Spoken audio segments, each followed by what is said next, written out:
Hello everyone. In this video, I'm going to talk about the adversities that a middle-aged boy is going through as being a citizen of a developing country.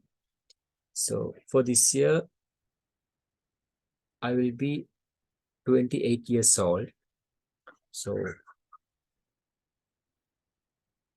I'm from an Asian country. So in these days, our country is facing the worst economic crisis ever. So real tough time here. So if I talk about the life that I am spending these days.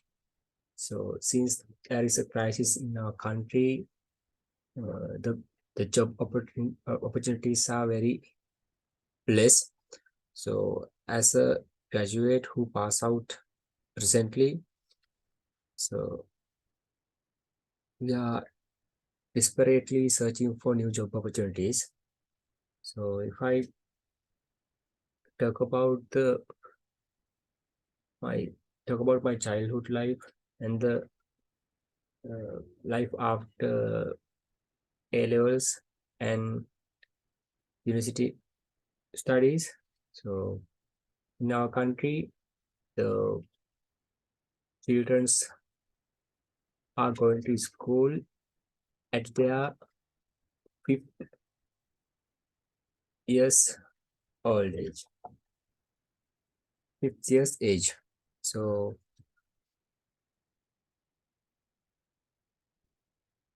there are 13 grades in our school system. So mainly there are uh, three government examinations are here. First examination is scholarship examination, which is held uh, in the grade 5. So student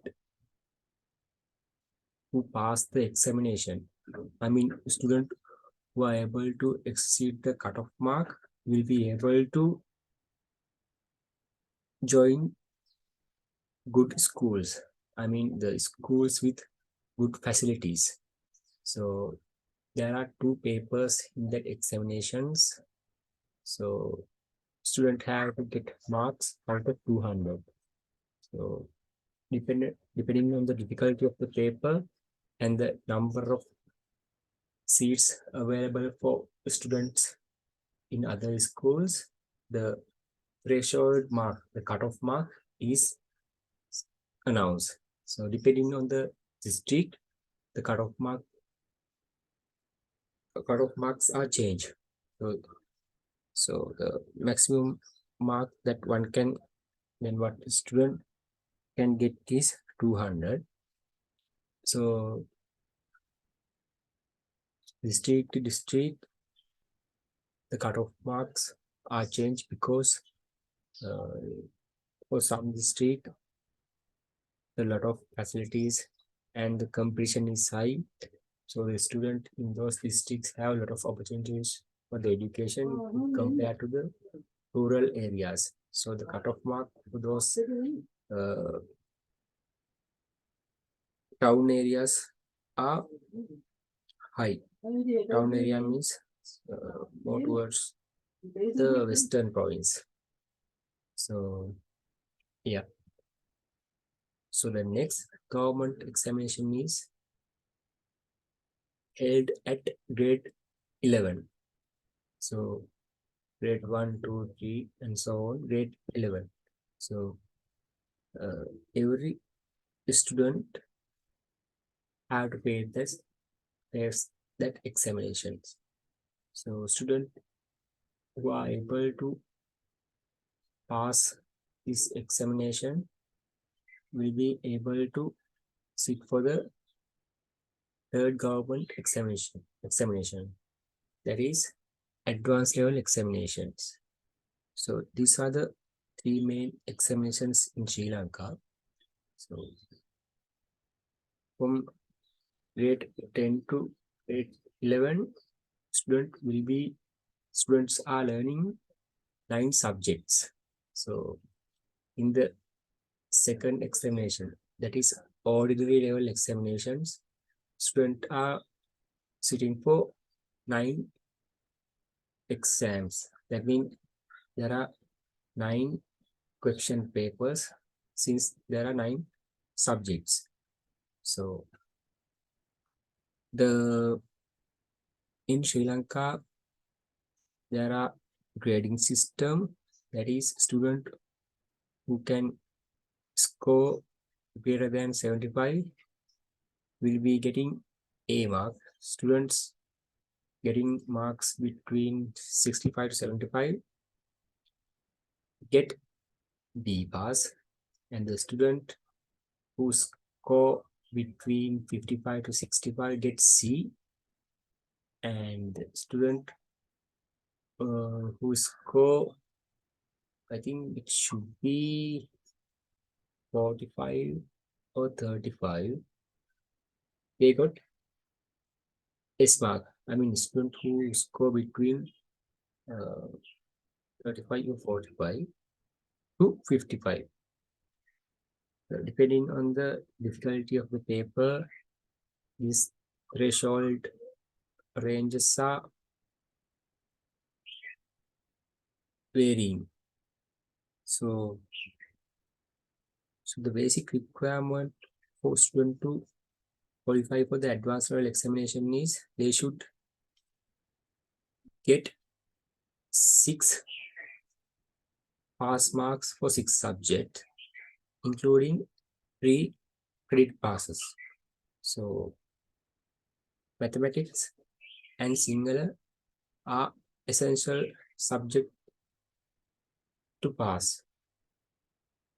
Students should essentially pass this mathematics and Sinhala, and the other subject there is no any condition. So, however, student need to get 3 credit pass. That means at least C pass, A or B or C. So if someone has 3 S passes and 3 C passes, including he passed the mathematics and similar subject, then he will be able to study in the advanced level class. So third examination, that is advanced level examination. So that is the exam where student are assessed for their university entrance. So after the O-level examination, the second examination, students are required to choose the stream they like to do further studies. In Sri Lanka, there are 5 streams: mathematics, bioscience, commerce, art, technology. So depending on their ambition, they can choose the stream they want to study in. But however, based on the oral examination results, schools are choosing students based on their oral results, because let's say someone need to do his A-level in science subject, but he has minimum pass scores in the oral examination.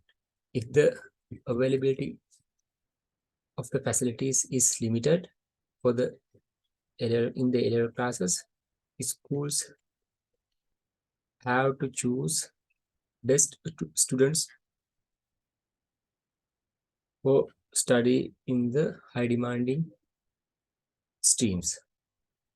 So basically in Sri Lanka, mathematics and biology streams are selected by the student who scored the highest mark. So after that, they will study in advanced level class. They face the advanced level examination. Then, based on the results, they will be selected for the universities. So there are around 20 government universities in Sri Lanka. 20 is not the exact number. Maybe,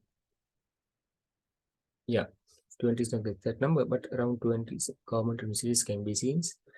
And also there are some private institutions for higher studies. So mainly